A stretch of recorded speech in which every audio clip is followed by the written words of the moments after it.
So should we should we talk about Xavier Worthy signing his rookie deal? Is that even news? How does is Uh, it? Is that well, okay, it would only be news if it never happened, but right? they always happen, don't they? Yeah. I mean, why do we care? Why is this like a headline where we say It, like Chiefs agree with first round pick Xavier Worthy? Well, they were yeah. always going to agree.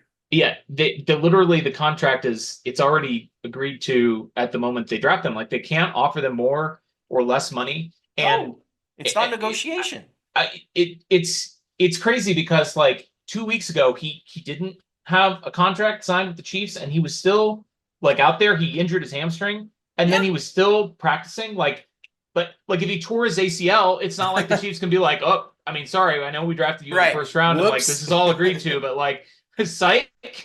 No, I don't understand the philosophy of of the news cycle here. I understand every other component of it. I understand slot with they did the whole thing after Sam Bradford signed the huge first round deal. They were like, okay, these are out of control. We got to kind of bring these rookie deals back into some sort of formula. I get all that. That's totally fine. What I don't understand is why then during the offseason, is it just because the offseason doesn't have any news? Is that why we're like, oh, the team agreed with some guys, with some rookies? That's the only reason anyone should care.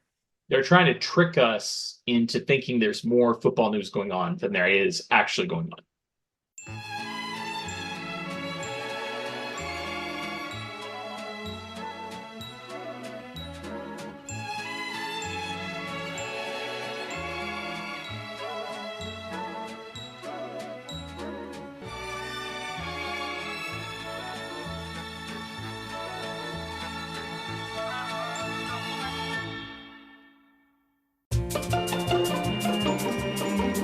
Welcome into It's Always Sunny in Chiefs Kingdom. I'm Austin. Find me on Twitter at Real Bird Lawyer. Here with me on a Friday afternoon, my co-host Taylor at Taylor_Wit. What is going on, buddy? Not much. I'm very excited for what we have planned in our off-season little segment we got going on today. Our little shindig, our little next great American dynasty. We will get to that. We are brought to you by Fansided. First, we got news. Not a lot of it. We just riffed on this topic, but I mean, there's not a whole lot going on. We will talk about what news there is. We will not talk about Xavier Worthy signing his rookie deal because that was as inevitable as the heat death of the universe. We also have the next great American dynasty. We are recapping 13 seconds. Bills at Chiefs, the 2021 divisional round, 2022 divisional round, 2022 divisional round because it happened in Mm. 2022, No, but for the 2021 season. That's how 2021 season, but 2022 divisional round because that is the year that the game was played in. In any case, we were going to have on friend of the show Charles Goldman. We had to reschedule recording kind of at the last minute. Something came up, so we will bring him on next week. We'll probably talk to him about the Super Bowl because that happened. Chiefs back-to-back Super Bowl champions. Haven't spoken to him since that was a thing that happened in the world. And we'll also go over the draft and OTAs, kind of put a bow on that. But first, the Chiefs did wrap up organized team activities, OTAs, today. We will discuss that in more detail with Charles next week. They were scheduled to wrap up yesterday, Thursday, June 6th, 80th anniversary of D-Day. Shout out to all our vets. Love the troops on this podcast. Shout out. But there was a scary situation at OTAs yesterday. Defensive end BJ Thompson went into cardiac arrest during a team meeting. This wasn't even during practice out on the field. And fortunately, team staff, alerted by the heroic Chiefs kicker, Harrison Butker, nice to get a little positive pub for him, reacted quickly, got the training staff. They were able to get him stabilized. He was transported to the hospital, spent the night there. Confirmed today he has regained consciousness. His prognosis is good. The Chiefs, of course, canceled practice yesterday and then wrapped up today. I was pretty concerned about this news. It's definitely it brings back the Damar Hamlin Yeah, conversation right. and just the scariness of like there's so much more that we could worry about than the results on the football field. And of course, BJ's health is definitely much more important than if he's gonna how he's gonna impact the roster and all that stuff. I mean, his life was on the line here, and like you said, fortunately that everything kind of seems like the worst of it's behind him, and he can hopefully rest up, recover, and get back on his feet as soon as he can. I don't know a lot about cardiac arrest, and I'm not a doctor. I'm a lawyer, which is like sort of the opposite of a doctor almost in many ways. Yeah, You know, they that's a take an great way of oath putting it. not to harm, and we sort of like have to take an oath to harm as much as Yeah. possible. Is Yes. sort of our whole ethos. But uh, That's good.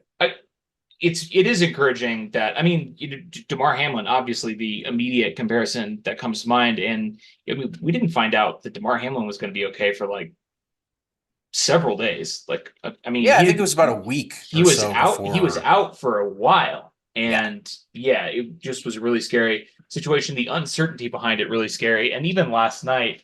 They said he was in a stable condition, but he hadn't woken up yet. And, I mean that, when somebody's under for that long, and part of that is, the medications and things that they're pumping into him to keep him stabilized.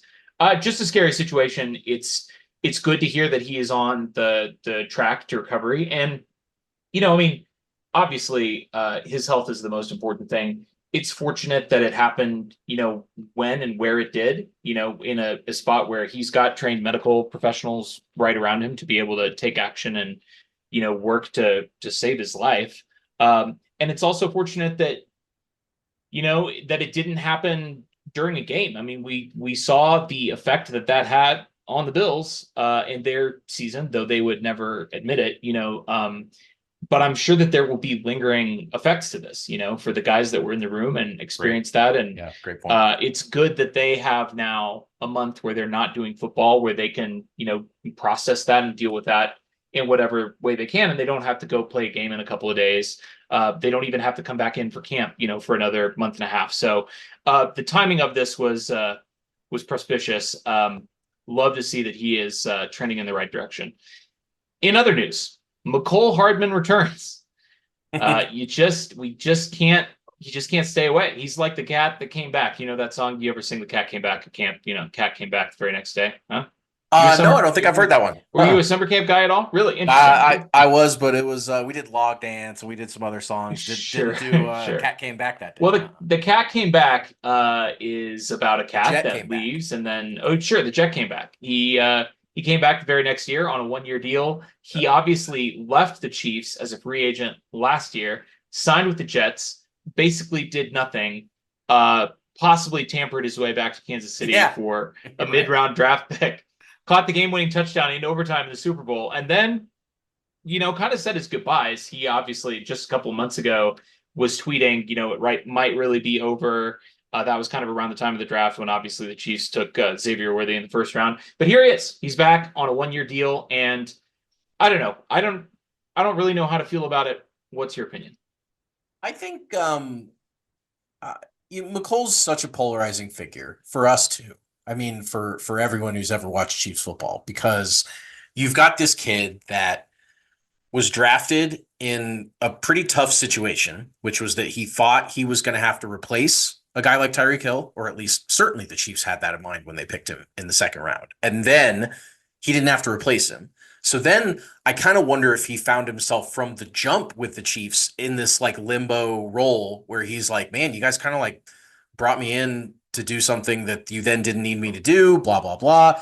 He obviously was very electric speed wise, but had his issues with just, his tracking is really bad. He's had some really goofball turnovers, but also some huge moments. The Texans kick return was obviously a big one. I mean, has scored plenty of touchdowns. We'll talk about later today. Another big time touchdown he had. And it just, I feel that he seems like a good dude, which always helps me. I feel the same way about McColl that I feel about Clyde. Let's say that, where like, yeah, he's not very good at football. I think we can all pretty much agree that it's not like it's doing the Chiefs a ton of favors to have him on the roster, but Right.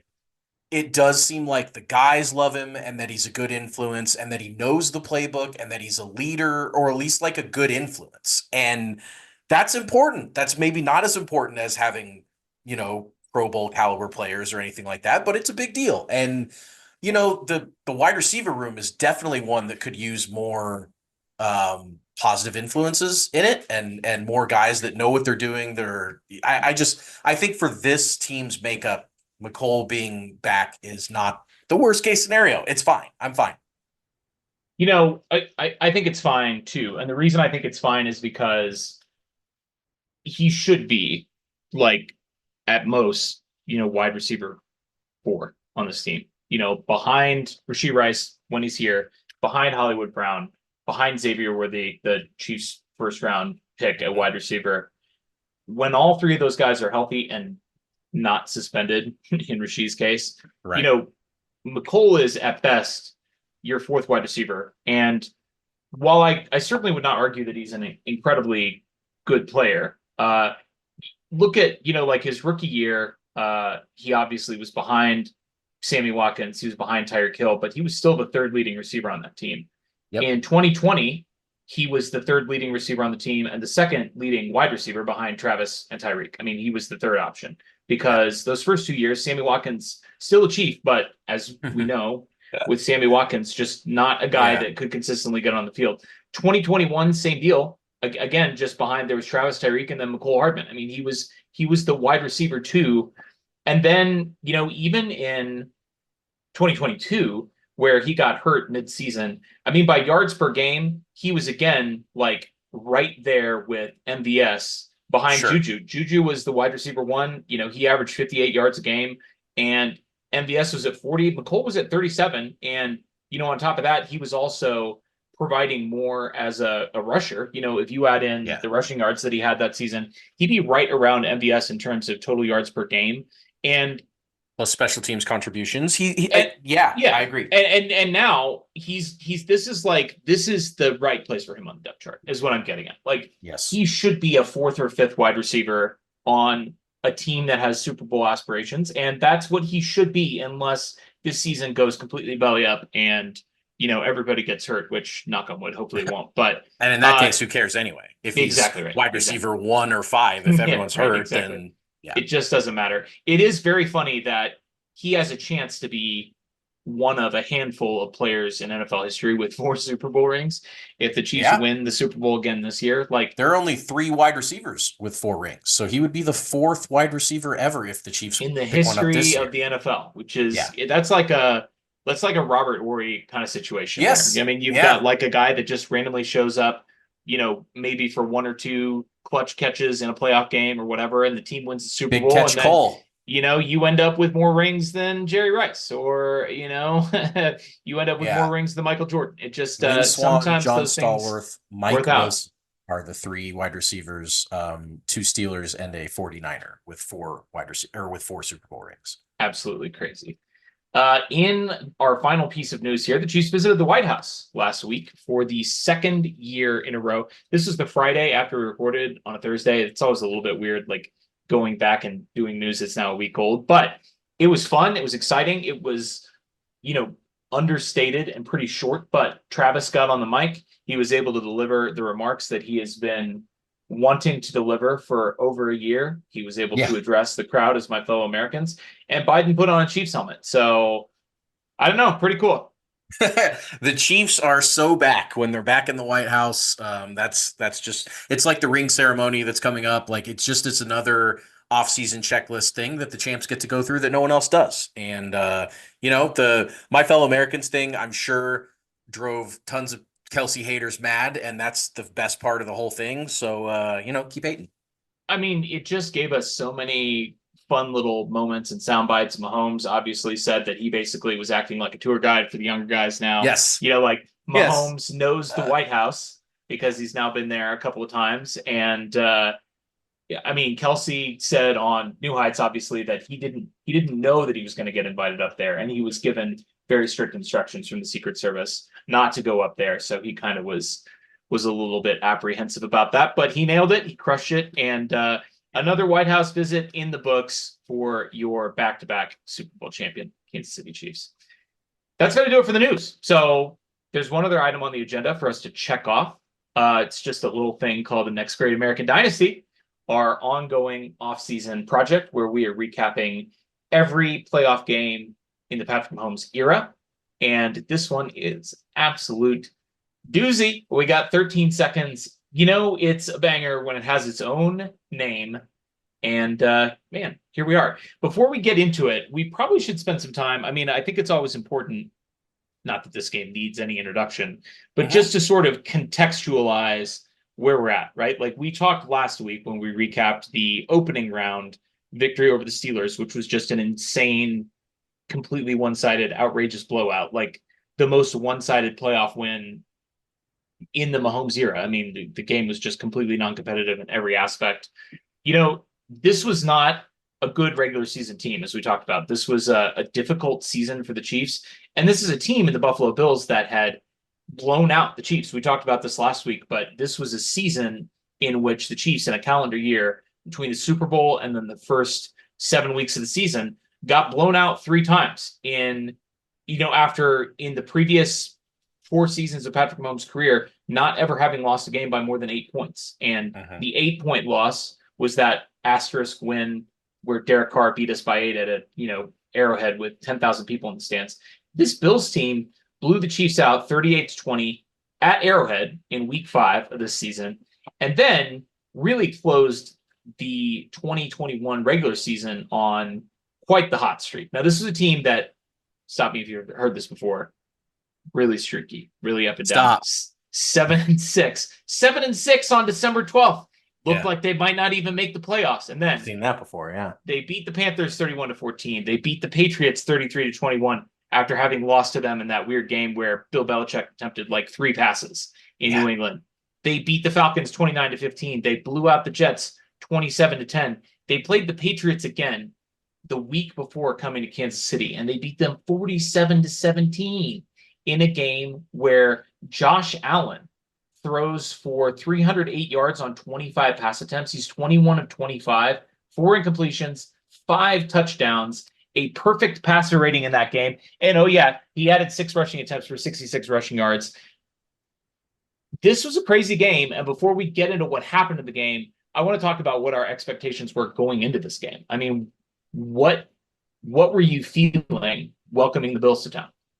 Well, Allen and Mahomes kind of take the center stage. Anytime you've got young stud quarterbacks going up against each other, especially in big time moments, whether those are big time regular season games or primetime games or playoff games, that always takes center stage. That's the NFL for you. The quarterbacks that's what they do. And before this game, Mahomes had won the first 2 matchups against Allen, and then Allen came back and, as you said, kicked the doors off the Chiefs earlier in October and beat the crap out of them. And so even though, the Chiefs and Bills were they were both in a similar spot in that they both had superstar quarterbacks. They both were up and down in the regular season. They both ended the year, and the Bills more so than the Chiefs, but on a heater. And the Chiefs now are coming off of a ton of momentum against the Steelers. The Bills are coming off a ton of momentum against the Patriots. They're both feeling great coming into this playoff game. And I mean, I went to the game. Shout out Bird of War, True Green Thumb for hooking it up with the tickets. Caca. And I think I was more excited than nervous. I was happy to get another playoff game underway, and I knew that the Bills would be a worthy opponent, but I definitely wasn't scared of them. I mean, they had a great defense, league's #1 defense by several metrics that year, and a great offense. And so you've got a complete team coming in, and a complete team with a superstar quarterback. Yeah, right. They're the perfect NFL team. This is, make no mistake about it, this is peak Buffalo Bills of all time. This team. This is the best they've ever been in the Jim Kelly era, in the Josh Allen era, whatever era you want to talk about. This Bills team was freaking loaded. They were loaded on offense. They were loaded on defense. They had every opportunity to go win a Super Bowl. And so I was excited. What's crazy is that, at this point, from my perspective, it was hard to feel too confident about this game because at this point, the Chiefs had played the Bills in Buffalo in the previous regular season in 2020, beat them handily, welcomed them back to Arrowhead for the first playoff matchup between Mahomes and Josh Allen in the AFC Championship game the previous year, and beat the tar out of them en route to their Super Bowl loss. And so, you go up 2-0 on an opponent, even as good as the Bills proved themselves to be, with Josh Allen breaking out in 2020 and making it as far as they did.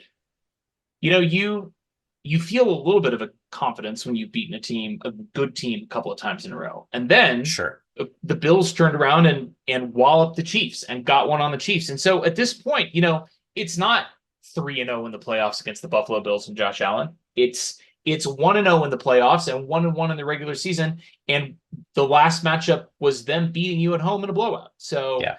it's hard to, and of course you look at, what each team had done the previous week, really hard to avoid the commentary about Josh Allen. Is he the next Mahomes? Is he coming for you? And let's not forget, at this point, Mahomes has one Super Bowl ring. Yeah, right. He's a mere mortal. He's only one ahead of Josh Allen at this point. He's only Yeah. one ahead of any of these other quarterbacks in the AFC. So, there are so many different paths that the next great American dynasty can go from this point. And let's get into it. Let's get into it. So there's only been one game in NFL history where both teams scored 36 or more points. Both teams threw for 300 or more yards. Both teams ran for 100 or more yards. And both teams turned the ball over 0 times. And that's the game we're about to recap. So I am extremely excited to do that. Of course, we recap using the Chiefs system. That is the system that the Chiefs use whenever they win games. And it's shout out to the It's Always Sunny in Philadelphia Dennis system. Chiefs systems, of course, create drama, handle adversity, inspire hope, engage physically, finish strong, and separate entirely. So you got to start off with the C. You got to create some drama. Sometimes that's pregame drama, sometimes that's early game drama. This case, it was a little bit of both. It was obviously what we were talking about with the lead up to this and the momentum for both teams. The first quarter also started off with a bang. Buffalo, as you mentioned, coming off the absolute destruction of the Patriots. That game, you could argue, was the most perfect offensive performance in NFL history. It's certainly right up there. The Bills had definitely in a playoff game. Definitely in the playoffs. And the Bills had 7 offensive drives and 7 touchdowns. They then kneeled out the final 2 minutes of the game in their 8th drive, but they did absolutely whatever they wanted against the Patriots. They didn't punt. They were perfect. And so the Bills started this one off.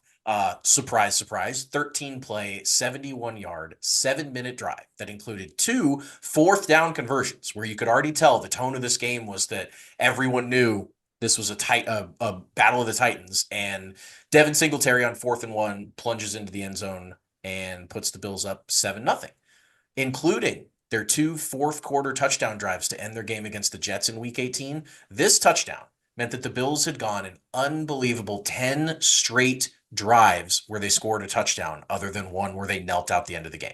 So, they're as good. They're on as good of a heater as I've ever seen an offense at this point. Allen was 5 of 7 passing on this drive for 40 yards, had 11 more yards rushing on the ground. They came out to play in Arrowhead, and the Chiefs, for their part, they were definitely up to the challenge also on their own side of the ball. They answered with a 5-minute, 74-yard, 11-play drive of their own. They had 3 third-down conversions, including a 3rd and 6 run for 34 yards right up the gut of the Bills defense by Mahomes, that was where, Josh Allen had kind of run a little bit around for 11 yards on their first one. And Pat just said, no, I got this. Don't worry, guys. Put the team on his back. And then a 3rd and 5 run from the 8-yard line for Mahomes, where he scampered around the left side, looked like he was going to get pushed out around the goal line, stretched out, got the pylon, a little ref conference, and then they gave him the touchdown and tied the game up at 7. So the Chiefs against the Steelers the week before had rattled off 6 straight touchdown drives of their own to end that wild card game before they punted on the final drive when they were just running out the clock. So this was 7 out of 8 touchdown drives for the Chiefs and 10 out of 10 basically for the Bills. Both teams came into this game just throwing haymakers at each other. Drama successfully created.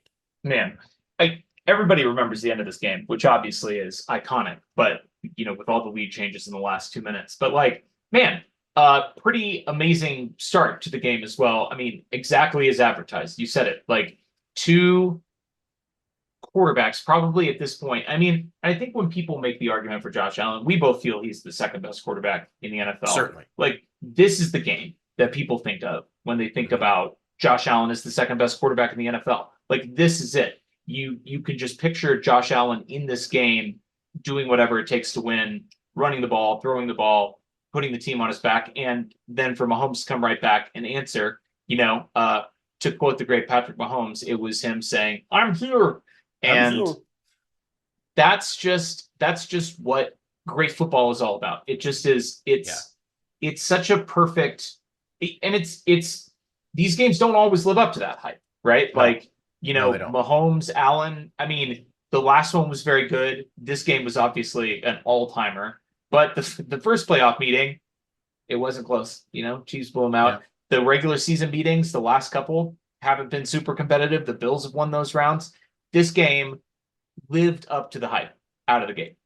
It did, absolutely. I will just say that there's really only been two quarterbacks that when I've watched the Chiefs go toe to toe with this other team, I've felt that the other quarterback was worthy of being on the same field as Patrick Mahomes, and that's been Right. Josh Allen and Tom Brady. And outside of those two guys, I haven't ever felt that way watching Joe Burrow. I haven't ever felt that way watching Lamar Jackson or Deshaun Watson or, any of these other young guys. I've just never really seen them go head to head and thought, yeah, that guy belongs with Right. Pat. But I have felt that about Josh Allen several times. And so, of course, after the drama is created, the Chiefs need to handle the adversity. And what do both teams do after all those consecutive touchdowns that I just talked about?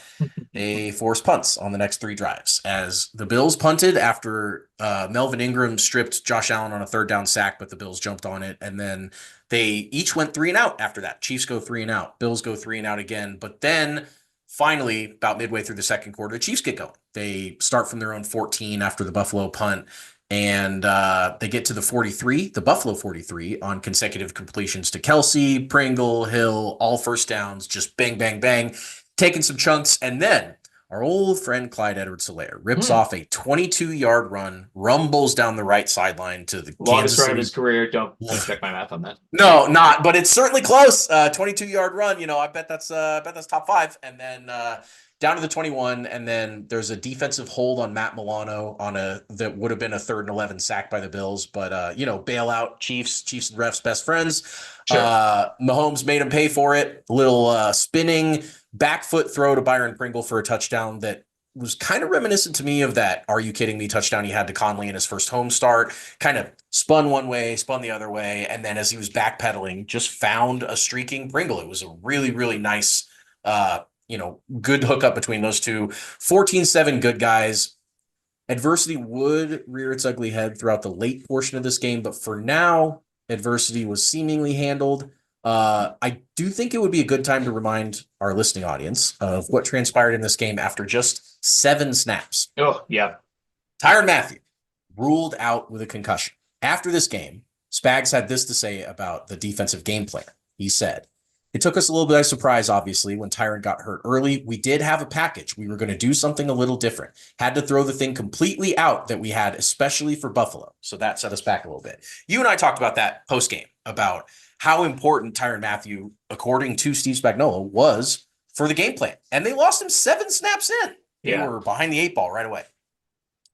Yeah, and I mean, 57 snaps by Mike Hughes and Armani Watts in his absence. I mean, and this was, let's be clear, this was Tyrann Mathieu near the height of his powers, right? Yes. Before Before his age started to show, before his mercurial nature on social media started to show. I mean, this was a player that you could base your defensive game plan around. And I mean, we talked about so much during the Steve Spagnuolo era, how incredible his game planning is. I mean, Hall of Fame game plans from a Hall of Fame defensive coordinator, the greatest big game defensive coordinator ever. Whatever he had cooked up, it's probably like, in a warehouse, like at the end of Indiana Jones. It's just like, it's boxes and boxes of Steve Spagnuolo game plans. And that's probably in there somewhere, like the Ark of the Covenant, just waiting. Glowing gold when Spags opens up the box, just waiting for him. Yeah, totally. Someday we're going to find out that he used the same game plan, like he threw Snead or somebody else, Justin Reed, into that role in a different playoff game, and we're going to be Baltimore, like, "Oh yeah, AFC Championship or something." By the way, we dusted that off. We pulled it out of the warehouse, and 15 years from now, maybe. But yeah, I mean, it was an obvious loss to the Chiefs, and became more obvious just how big of a blow it was after the game when he confirmed that was really, the heart of their game plan. It's tough because coming into this game, and we'll talk more about the coaching decisions that were made late in this game later Sure. when we get into the final couple minutes of this game. But this was on paper, the quarterback's very close. Obviously, you felt like you had an MVP and a Super Bowl champion and the better player in Patrick Mahomes. But on the other hand, Josh Allen, extremely talented, very good, playing at an incredibly high level at the time he came into this game. You thought that the coaching mismatch in this game would be probably a bigger factor than the quarterbacks because Andy Reid and Steve Spagnuolo against Leslie Frazier and Sean McDermott. And then you kind of lose Steve Spagnuolo's genius right out of the gate when he loses the player that the entire defensive game plan was centered around. Pretty tough. But as you said, handling adversity, getting the lead 14-7 after, forcing a couple of stops. It actually was crazy to me going back and watching this game again. Like if you asked me, I mean, of course, intellectually, How I many? know that there were Yeah. I know that there were stops in this game, but Yeah. like this might as well to me have been like the no punt game, right? Like Right. it just like I can't in my mind, if you had asked me before we rewatched this game, like how many stops there were in this game, I would have been like, like two, Ever? three. Yeah. Yeah, right. Yeah. Like, and I can't picture them. I don't know how they Mm-hmm. happen. Like, it just would have Mm-hmm. been, a blind chance. I mean, Melvin Ingram, making a big play. That's what it takes in this game. And there you go, handling adversity. We're on to Adversity Inspire handled. Hope. We're on to Inspire Hope. And after the Bills scored a late touchdown when the player that made his entire career off of Honey Badger's absence in this game, Gabe He really Davis, did. was wide ass open in the middle of the field. The Chiefs then had a chance to answer at the end of the half. They got the ball back with about a minute to go in the first half. Got in range on some really nice plays, but then Butker missed a long field goal at the gun, barely. And so they go into the half, tied at 14. They open up the second half on the first third quarter drive. They convert a 3rd and 1. Later in the drive, they convert a 4th and 1 for first downs. But then third down that Mahomes actually ran for the first down was called back by a big time penalty on Andrew Wiley, holding penalty that then gave the Chiefs Where 3rd were and the refs on 18. that one? Yeah, I know. They're supposed to give the Chiefs everything that they possibly can, but they just set it up. They knew they would call this, and then later on the Chiefs would still prevail, so it was no big deal. Andrew Wiley gets called for the hold, and then Butker comes in on a 39-yard field goal after he just missed the previous about a 50-yard field goal at the half, but he makes this one 17-14 lead for the home team. But then the Chiefs, were inspiring hope here. They force a quick 3 and out on defense again. So once again, the Bills, who had been absolutely nuclear on offense, were kind of held in check here, and then inspired more hope from two of you and I's favorite punching bags on this whole show. Clyde Edwards-Helaire rips off another 20-yard run. Two of his best plays ever come in, about 10, 15 minutes of game time here. And then Mecole Hardman, aforementioned Mecole Hardman, just rejoined the team, took it from 25 yards on an end around. The Bills kind of thought they had him bottled up over on the left side of the field, and then he just squirted out of all the tacklers and was into the end zone. However, with the Chiefs being up 3 before that, Butker comes back to reality, doinks the extra point off the left upright, his second miss of the game, and the Chiefs have a 9-point lead at 23-14. So, it's every point matters in games like this. You still like to have a 2-score lead here at 23-14. Did you remember at all at this point being like, oh, the Chiefs are going to run away with this like they did in the AFC Championship game, or did you think there's a lot of game left to play? I mean, I felt pretty good, but you can't count out a team with an elite quarterback, even in a situation like this. And fair, because one play later, One play later. From the Bills, Gabe Davis, once again, ugh. just running. Just running like he's out there on a little jog by himself, this time on a deep ball from Josh Allen that he was in between the two deep safeties, Sorensen and Thornhill. Of course, the absence of Matthew means that we see a lot more from old friend Dan Sorensen in this game, more than we would have liked, certainly. The two teams then, after that big, long touchdown, made it 23-21 Chiefs. They again trade punts, but the Bills, when they're punting back to the Chiefs, punt it to Tyreek Hill, which at this point in his career, he's pretty much all wide receiver. Has really only come out for special occasion punt returns, which you would say the playoffs would qualify. He weaves 45 yards all the way down to the 16-yard line, and after the game about this punt return, he quipped, "I'm a little washed up, man. I got to say it, because rookie year me, I probably would have cribbed that. But 6 years in, man, I'm tired. I'm stumbling out there, man. I got to do better. Come on, 10." That was his final thing he said at his press conference. Always stuck with me that he thought 45 yards is fine, but like I'm used to taking those things to the house. And of course, that would come back to bite the Chiefs. The inspiration where the hope that they were inspired was short lived. They called the old Blake Bell option pitch on 3rd and 1 after Tyreek got him down close, and the Bills smelled it out because the Bills, like everyone else, have watched Chiefs football. And so they knew exactly what the Chiefs were setting up here. Oh, Blake Bell is in the game, and it's short Blake yardage? Bell's in the game. I wonder what's going to happen. I wonder if we should either play the sneak or a little pitch or whatever it is. It's definitely going to not work, and it didn't work here. And so they set up a Butker field goal. And so a 2-point lead turns into 5, 26-21. 9 minutes left to go in the game. I certainly felt like the team was playing like well. I wouldn't say that they were struggling. They were up, and that's pretty much all you can ask for in a playoff game. They were leaving some opportunities out there. Pretty standard back and forth NFL game at this point, though. There really wasn't a lot of like, this is an all-timer yet, but just wait for that. Yeah, no, it is.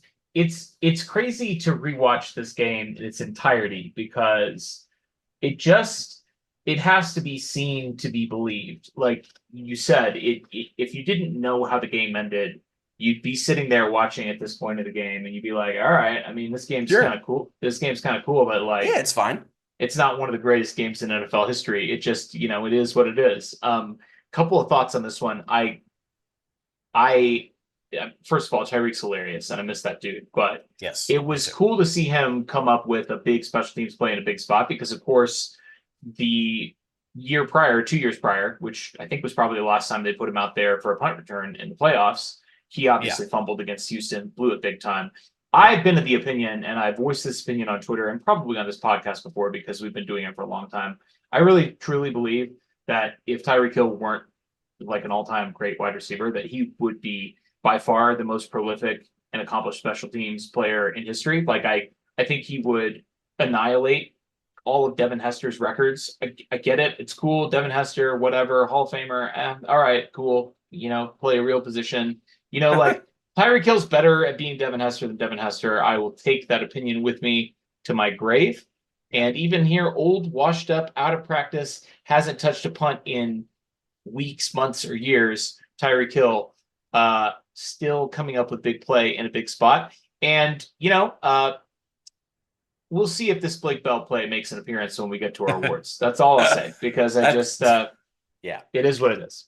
It is what it is. Tyreek said that the crowd chanting Tyreek, like always, got him juiced before that one. So shout out to me and to everyone that was at Arrowhead that night because, that's what it's all about. So then we get to eat. We get to engage physically. Engage physically, sure.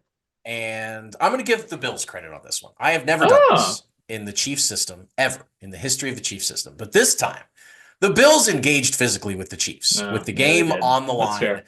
They authored the longest go-ahead drive by number of plays in NFL fourth quarter postseason history with a 17-play, 7-minute, 75-yard touchdown drive that included 3 third down and 2 fourth down conversions. So they were rolled. The machine was rolling. The Bills were back into Bills mode. Devin Singletary only accounted for 10 of those 75 yards on 3 rushes, and the rest was Josh Allen. He ran 6 times for 23 yards, including some just mega conversions on those runs, and completed 5 passes for the other 42 yards, including the go-ahead score with 1:54 to go.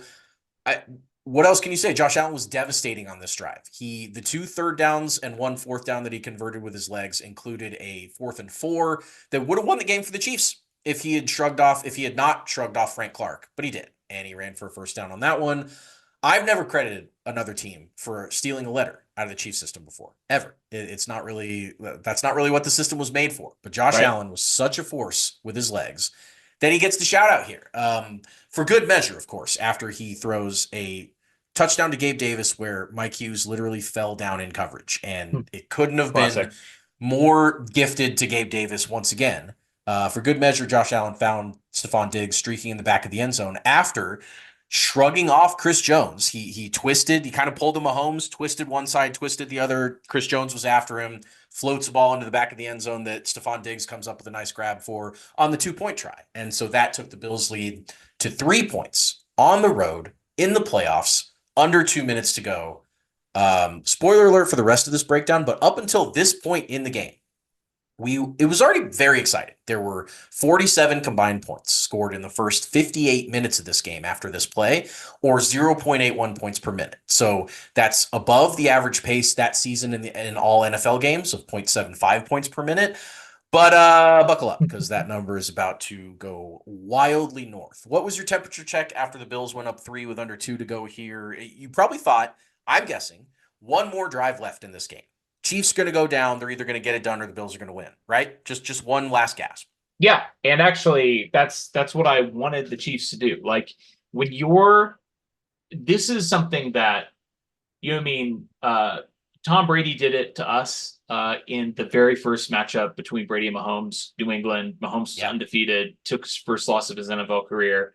You know, Brady got the ball with 2 minutes left in that game, and you knew that they were going to score with zero time left on the clock, and it was going to be surgical, and they were going to use every single second. And that's what you wanted the Chiefs and Patrick Mahomes to do. Don't give the ball back to Josh Allen. You can't give the ball back to Josh Allen because Right. you just saw what will happen if you give the ball back to Josh Allen. So you can't do it. Really quick, because I mean we've still got one more to go, but I want you to guess, if you haven't looked this up, how many games in his career, postseason and regular season, do you think Gabe Davis has caught more than one touchdown? Let One, me tell you how many probably. games he's played. He's played 71 games combined, regular season and postseason. I think he's probably had one other good game besides this. He has had 2 games in his Sure. NFL career, That's right. besides this game, where he's caught multiple touchdowns. And by multiple, I mean 2. He has never had a game where he's caught more than 2 touchdowns. And he has only had 2 games where he's caught exactly 2 touchdowns. And in fact, he's only had 25, excuse me, he's only had 27 games out of the 71 games in his NFL career where he's caught 1 touchdown, one or more touchdowns. Yeah. So right. It was frustrating, but you have to give credit to the Bills, not to Gabe Davis. He did not engage physically. No. He literally did not engage with a single person in this game. He was just no. He was never touched. the Yeah. ball as it came out of air, with him being completely uncovered. But Josh Allen, we do have to give him credit. I think it's fair. I think it's fair to give that letter, the letter E, to the Buffalo Bills. But that brings us to the letter F. And, finishing strong. Here we go. This is it. After 2, the Chiefs get the ball back. There's under 2 minutes to go. They start off trying some stuff that doesn't work. They go 2 incomplete. And then the Chiefs are faced on 3rd and 10, but it's really more like 2nd and 10, because obviously the Chiefs aren't putting that ball away if they don't get it on 3rd. But they don't have to worry about it, because Mahomes quickly finds Kelsey on a little comeback route for a first down. And then what follows that, I struggle to describe this play accurately, but it might be one of the most electrifying plays in sports history. I don't think that's hyperbole at all. Mahomes threads a crosser to Tyreek Hill, absolutely threads it. And he had beaten inside leverage by Levi Wallace. So it's funny. Levi set up inside on Tyreek, and he kind of broke him out and then turned it in, and Wallace couldn't keep up with him.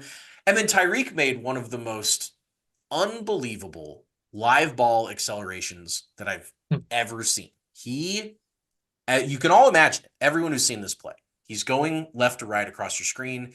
He turns upfield, and none of the Bills had a chance. It was like they were running with cinder block feet. They didn't have angles on him. They were spread out everywhere on the right side of the field. This was not, he didn't catch a deep one behind him and streak in. He caught it going left to right, and as he turned upfield, just no one else could catch him. It was unbelievable. He cheated in a way that, he doesn't get a chance to do a ton. He does it as much as he can, but, threw up the peace sign, threw up the deuces straight in the end zone. It was, I would say, I don't think I have very much doubt in my mind that not a single player in the NFL, past or present, could have scored a touchdown on that play, but Tyreek Hill. And I mean, there have been fast guys, certainly. And there have been, guys that have been freak athletically and all that stuff. But the way that he turned horizontal movement into vertical movement was incredible. And those 64 yards, I think, are still my most memorable moment of, this game and that run and Tyreek Hill's time as a Chief. What do you think? I think all of that is completely accurate. I think there's so many things. There's so many things about this game. Obviously, we unfortunately next week have to talk about what happened in the following game. But there's so many. There's so many. We'll see if we can find a way out of that one. But there's so many. It's so funny the way that we consume sports content. The way that the reason because other things happen, in the same game or in the subsequent game or the subsequent season or whatever. Sometimes there are individually freakish things that happen, like really special things that happen that just don't get the credit that they deserve. I think what this kind of reminded me of, not the same play, but just in terms of the freakishness, like this, and there's one other play in his career that I've never ever seen any other player do, and I've never ever seen anything else like it, and that's the Hail Mary against Dallas. Yeah, and sure. That's what that was to end the half against the Cowboys in a game that the Chiefs lost in the Alex Smith era in 2017. And, that play sort of got lost to history, but there's no other player in the NFL that could have scored, on a Hail Mary check down. And there's no other player in the NFL, past or present, as you said, that could have scored in this situation. I mean, it's crazy, the athleticism in the NFL. I don't have the stat in front of me, but I saw, I think it was Albert Breer a couple weeks ago, was tweeting the vertical jumps from the combine and comparing them to the NBA combine. Oh, the interesting. Jumps recorded there. Cool. And I mean, the NFL players were better at jumping than the NBA Interesting. players, like the NBA. Man, the NBA has so much more jumping. Yes, and they're also, I mean, they're taller, but like the NFL players are built. I mean, like you've got guys that are comparable weight probably that are able to jump significantly higher. Yeah, very interesting. It just is crazy. I bring that up because it just underscores the baseline freakishness of the NFL athlete, and then to see a player do what Tyreek Hill does. Yes, it's preposterous. It really it defies description. So I don't think it's hyperbolic to say that this is one of the most electrifying plays of his career and in history.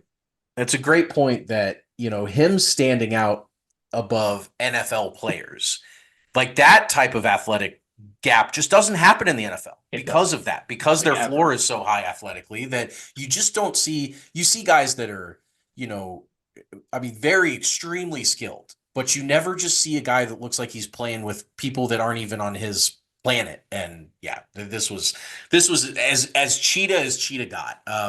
Yeah, sure, the Bills march right down the field after that in 49 seconds.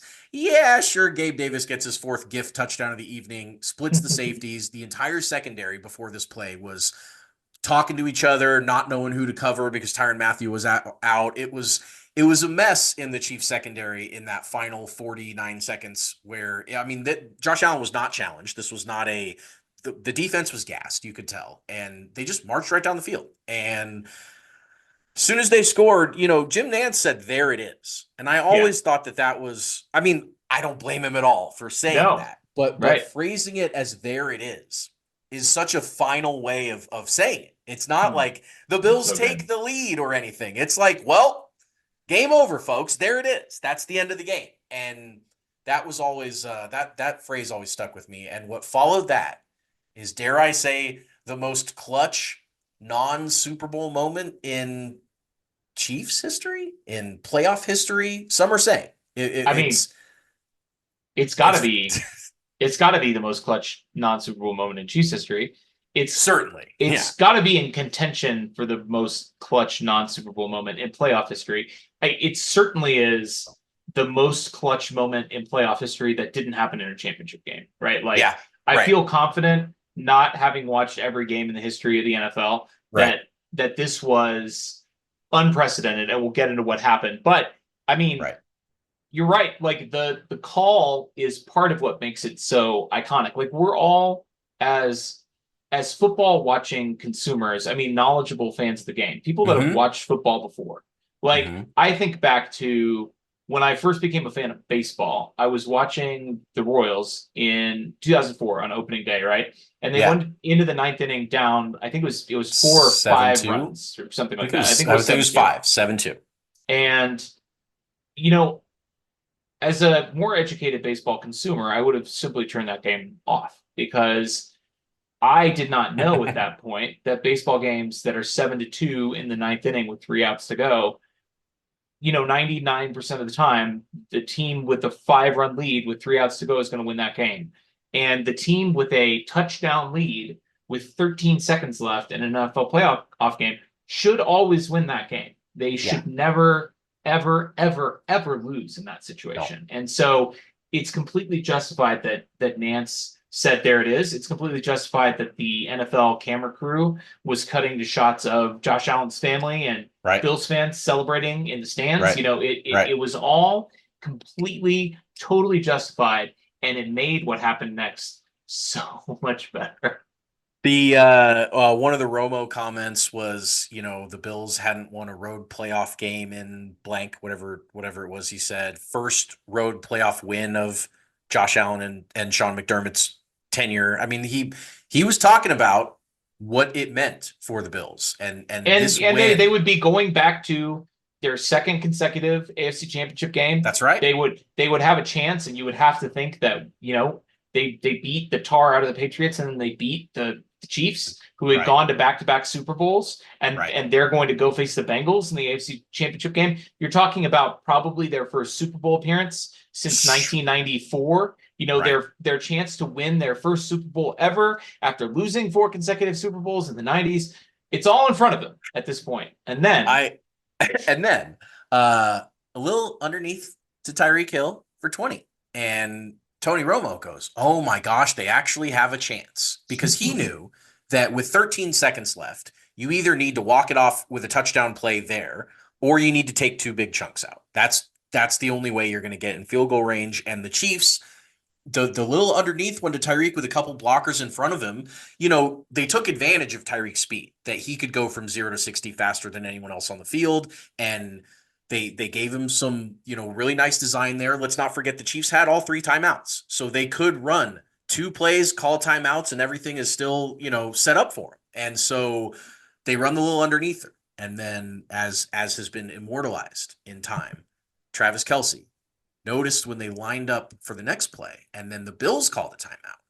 Then he goes back over to the sideline and says, "Man, if they're covering me like that, like, dude, middle of the field's wide open, boys." And of course, Mahomes remembers that, gets up to the line of scrimmage, barks out the iconic "Do it, Kels, do it," and Trav goes for 25 right down the middle of the field after. I mean, the Bills played complete corner sideline defense in a play that didn't require it. They just required the Chiefs to pick up 20 to 25 yards to get them in range. They have a timeout, guys. So they have a timeout, and they can use the whole field. And they have one of the greatest middle of the field weapons in NFL history in Travis Kelce. Probably and, the greatest. And the Bills, probably the greatest. And the Bills just blew it. The Bills just straight up. I don't know whether they'll ever admit that this was just a brain fart. That wasn't the only one. Of course, I've skipped over the kicking it deep before 13 seconds to go. Almost every team is going to kick that thing and let it roll around so that you can burn off a couple more seconds. But the Chiefs were saved 3 precious seconds because after the Chiefs play, or after the Kelce play, they call timeout. There's 48 yards, 49 yards to go on the kick until they tie the game. One thing that bugged me again about this Jim Nance call, I was rewatching this game and just kind of laughing. I love Jim Nance. I think he's great at his job, and I think he's, done a lot of iconic calls and games over the years. After Romo said he was so nervous, Nance goes, "And so are hundreds of thousands watching around the world. And the kick is good. Hundreds of thousands?" You could see his wheels turning, or you could hear his wheels turning. He wanted to say, "So are millions." And then I'm guessing he probably was like, "Well, I don't want to sound like a dumbass and say the wrong amount of people are watching this." Yeah. So I think I don't want to say hundreds of millions. That could be too many. Yeah, right. So but I've already said hundreds. Yeah. So are And then he said hundreds of thousands. He blew it. He should have said millions were nervous. The game got over 50 million viewers on CBS. So like it was very clearly about, but anyway, we haven't seen many finish strongers than more strongly than this game and this finish on offense. Clearly the defense was overmatched by Josh Allen and the Bills, but the offense, I mean, what can you say about a 13-second game time drive that we haven't already said time and time again? It's epic, it's iconic, it's legacy defining. It's what sports are all about and what being a sports fan is all about. Yeah, I mean it's the reason this game has its own name and will live forever, not only in the minds of Chiefs fans, not only in the psyches of Bills fans, Yeah. but in the memories of hundreds of thousands that watch this game around the world. Yeah, I mean, there's just nothing else you can really say about it. It just like it obviously it required. There's so many things that happen in history that require good fortune, right? Like you just like Yeah. I've been reading all these books lately about World War II, right? And like, the Battle of Midway. And it's like, oh, well, we just happened to attack like right at the time that the Japanese are getting ready to launch their planes and all their planes are fueled up and filled with bombs. So like, we just happen to hit them while they're on the ground. They blow up, the carriers blow up, they burn. We win World War II. This is like one of those things where the enemy gives you the slightest opening. It's just the difference between kicking it deep and squibbing it. And 3 seconds makes all the difference. This doesn't happen if the Bills squib kick it. It doesn't happen if they realize that the Chiefs have timeouts and they're covering the middle of the field. I mean, can you imagine if the Bills, because this is what Bill Belichick would have done. If there's one play left in the game, they know the Chiefs need to get 25 yards to get a field goal. Bill Belichick is doubling Kelsey and jamming him, and he's doubling Tyreek and jamming him. Like he's probably doubling both Tyreek and Travis, and he's leaving McCole Hardman. Yeah. To win the game with seconds left on the clock. Yeah. And he's not letting the two most dangerous receivers in the history of this franchise and two of the most dangerous receivers in the history of the NFL make back-to-back plays to beat you. It's mind-boggling, but that is how history is made, is when people make dumb mistakes and big-time players make big-time plays in big time. They do. And of course, if we stopped here, it would only be the Chief system. So, of course, we have to separate entirely. And this S was brought to you in part by winning the overtime coin toss. The Chiefs had swallowed that bitter pill against the Patriots in 2018. And so this time when they won the toss, they paid it forward. They said, guys, I know it sucks. We know it sucks. We went through it, and now we want you to go through it as well. The most stress in overtime after that point came on the third play. It was a 3rd and 1 that went to Kelsey, but if it hadn't, would have presented a really interesting decision for Andy Reid that you and I talked about a couple times. The Chiefs were, in 2021, might surprise some people, actually a really good short yardage team. They were the 3rd best at conversion percentage in the league at just over 80% on 1 yard to go. And they had converted 11 consecutive attempts with 1 yard to go until that disastrous Blake Bell option play that was a 3rd and 1. But then, of course, it was 3rd and 1, and Kelsey just goes out, whips left, finds a soft spot in the zone, wide open, catches the ball from a conversion. And from there, it was easy. There was not another 3rd down in the rest of the game. Jerick McKinnon for 16 yards on a screen that the Bills couldn't keep up with him. And then what was a hilarious cap before the final play of the game, McCole Hardman on a crosser, streaks left to right. And I mean, similar play design to the Tyreek Hill touchdown where he's just running left to right and Mahomes finds him in stride and there's just no Bill around. Like they they must have thought like you were thinking with what Bill Belichick thought, like don't let McCole Hardman or let McCole Hardman beat us. And of course he goes 26 yards down to the 8-yard line and then set up the iconic back shoulder catch by the GOAT, Travis Kelsey, on the walk-off, and the Chiefs win this game. The 31 combined points in the final 6 minutes of this game comes out to 5.2 points per minute scored for 6 minutes. I mean, it was a touchdown a minute for 6 minutes. It was a unbelievable ending to an unbelievable game. and we were all as blown away by that as a non championship game or Super Bowl game as any team and any fan base has ever been blown away. It was incredible.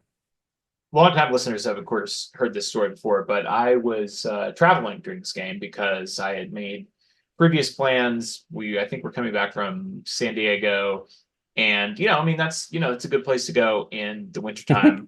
Go out to sunny California, spend a couple days out there, and I was able to watch almost all of this game, and then with the minute to go, 13 seconds to go, I kind of was like, I mean, number one had landed, so then it was kind of a little bit spottier. The in-flight Wi-Fi was turned off, and then somebody like 3 or 4 rows behind me on the plane, like as we were getting off the plane, was like, "Oh my God, like they're about to kick this ball," and so I like ran back on the crowded plane that was getting ready to disembark, and watched the ball go through the uprights to tie, and then ran off the plane and straight to the nearest airport sports bar, which happened to be Elway's, to watch Travis Kelce catch the game-winning touchdown in front of a bunch of Broncos fans waiting for their flights, thinking about how they hadn't been to the playoffs in years. And let me tell you, it was an iconic experience.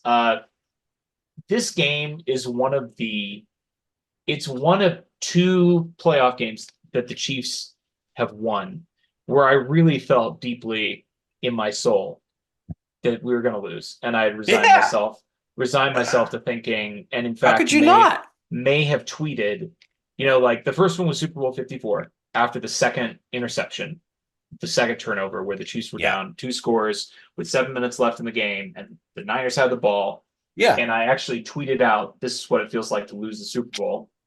And I'm sure that if I didn't tweet something like that in this game, I obviously would have deleted it almost immediately, because I don't need people bugging me about that. But No, if I didn't tweet it, it was only because I didn't have great service on the airplane. because you couldn't tweet it. And I was thinking, like, good for Josh Allen, good for the Bills. Like, I did genuinely. I mean, Josh Allen's a cool quarterback. He played a hell of a game here. But what if you get to watch an opponent play a hell of a game and then win? That is the best. When you fuck around and don't find out, that is the best feeling in the entire world. That's pretty much what happened in this game. The 13-second game. What a story. Let's get to awards. We've got 3 types of awards. For those of you unfamiliar, we've got the 5-star man. Five-star man! Or 5-star man! People who, through their players, saying, "I'm a 5-star man." We have the trash men. I'm the trash man. I come out, I throw trash all over the ring, and then I start eating garbage. Who are eating garbage all over the field. And we have the wild cards who are capable of anything. Wild card, bitches! Yeah! I'll start.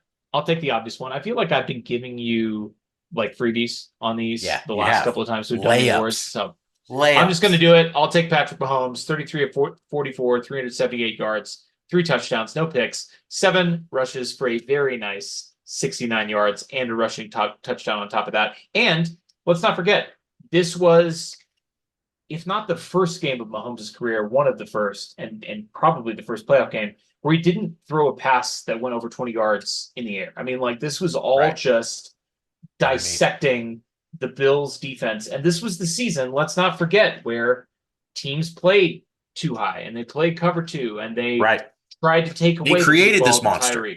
They created this monster. And this was Mahomes turning into the monster before Sean McDermott's beady little eyes, to his horror and astonishment. I mean, this just was surgical. And the Bills, I mean, they were missing like Tre'Davious White, whatever. He's never healthy. They played the last half of the season without him. They were an elite defense without him. Get out of here. It's not like Josh Allen throwing to a wide open Gabe Davis because Tyrann Mathieu got a concussion 7 plays into the game. This is a great defense that Mahomes was going against, and it was a great defense that he absolutely carved up, completely surgical, an unbelievable performance by him. And, I mean, we have to give him some credit. I mean, obviously, rightfully, we talk so much about the roles of Tyreek and Travis on those last 2 plays of the game, but it still is the quarterback that has to make that throw. And neither of them were particularly hard throws, but oh my God, You literally cannot dial up a more pressure-packed Yes. throw or Yes. or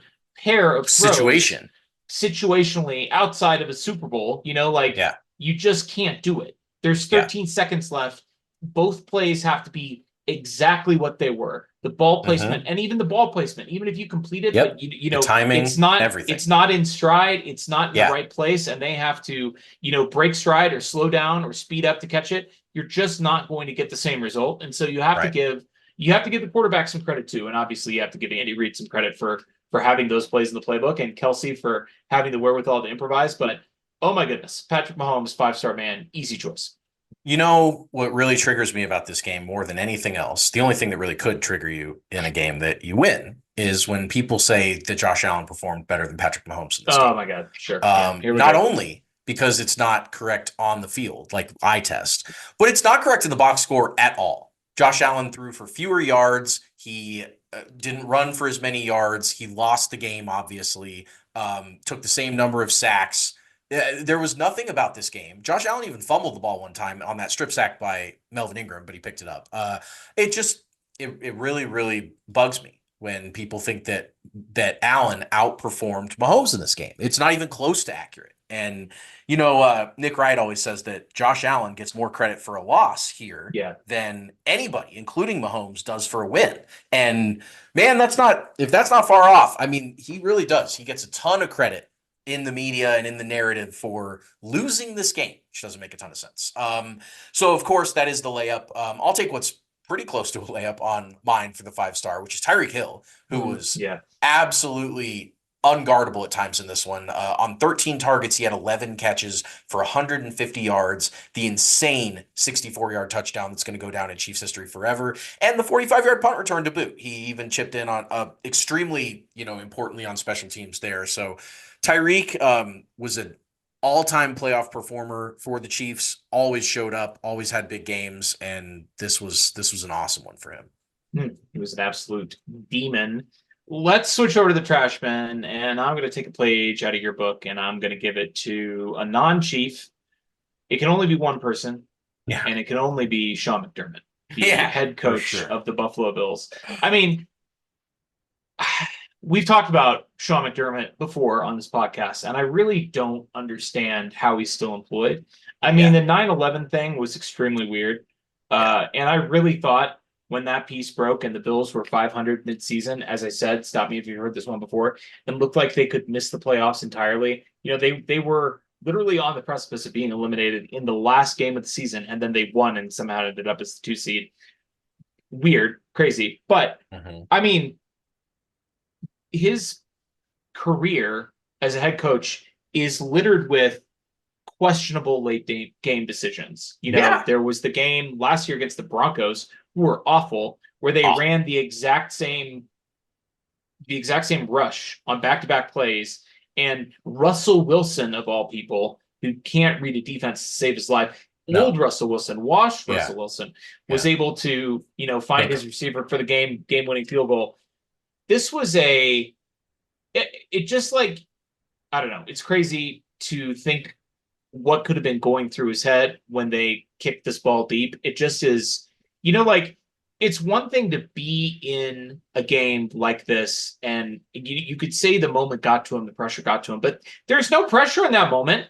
This is what you practice every week. This is just a blown decision. This is just the correct decision in that scenario. And that's right. This obviously was a dramatic playing out to reach that situation where you're up by a touchdown with 13 seconds left on the clock in a playoff game, with a chance to go to the championship game and on to the Super Bowl after that. It's a very dramatic set of circumstances that brought you to this point, but it's a simple decision, and it's a decision that should be automatic. You should just know if we have a little bit of time on the clock and a touchdown lead and they have timeouts left, it is better for us to kick it short, and it is better for us to burn a couple of seconds off the clock, which may preclude them from getting 2 plays off, even with the timeout, let alone 2 plays plus the kick. And, it's a same situation. I mean, you already kind of alluded to it, but Bill Belichick would not have run that coverage on the last 2 plays of the game with 13 seconds left. And, I mean, to be fair, we're talking about the greatest defensive coach of all time. And Sean McDermott certainly is not that. But like, I mean, Spags wouldn't have done it, and who also greatest defensive coach of all time. But like, tons of coaches wouldn't have run that play, that defense. It was brutal. You just have to have better. It's not even better situational awareness because like, it's just so obvious. You just shouldn't do what he did. He is hugely deserving of the trash man, and somehow he's still the coach of the Buffalo Bills, and we get him for one more playoff loss against the Chiefs, which we'll be recapping in a few weeks. It's going to be a great time. Man, love to hear that. My trash man is going to be Blake Bell. He had 16 snaps in this game. Only one time did the ball ever even come close to him, and that was, of course, the infamous, awful Belldozer sneak option play that completely blew up. I mean, to the Chiefs' credit, I believe, if I remember right, that was the end of that play calling. I don't believe it came back in 2022, but it was rough to see that in a game where every position, every point, every possession, everything mattered. And, 3rd and 1, I kind of want Patrick Mahomes to have a say in the outcome of that, or at least hand the ball off to a running back. I do not want that. And so trash man there, a little bit of Blake Bell, a little bit of Eric Bieniemy there, a little bit of Andy Reid, just kind of whoever was involved with making that play happen. Shame on you. That is trash man behavior. It is trash man behavior. Big time. Let's go to wild cards. I will take Harrison Butker, who missed an extra point in this game and then missed the field goal at the end of the half. But of course, he made 3 field goals, including that 49-yarder to tie the game. And again, like you talk about clutch plays in Chiefs history, this is one that, because of all the attendant circumstances, the fact that this was the divisional round, the fact that the Chiefs lost the following week in the AFC Championship game and didn't go back to the Super Bowl, like this is such an underratedly clutch kick, the 49-yarder to tie the game. I mean, again, you imagine if your team has the chance to tie the game after being down with 13 seconds to go, and you blow the kick. I mean, like, imagine if Mahomes gets you into position, and a 49-yarder obviously it's not a gimme, but this was also, by the way, the last time he missed an extra point in a playoff game. He has been perfect. That's crazy. Since then, a perfect in the following game, perfect in the 2023 postseason run, perfect in 2024.